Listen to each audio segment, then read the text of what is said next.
நீ குட்டியா நீ இல்லை நான் வேணா 2 கோழி குஞ்சு போட்டு வாங்கி சாப்பிட்டியா? நீ வேணா ஏன் பண்ண அவனுக்கு ஒரு கோழி குஞ்சு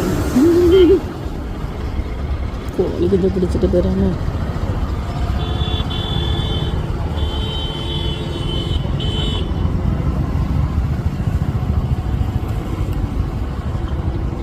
கண்ணை வச்சு நம்மளே தான் பார்க்கணும்.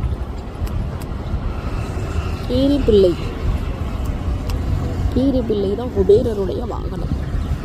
கீரி போய் வளர்த்தாலும் குபேரே நம்ம வீட்டுக்கு வந்து ஆமாம், அண்ணன் வந்தாச்சு. வளர்க்க முடியாது. அண்ணன் வந்தாச்சு.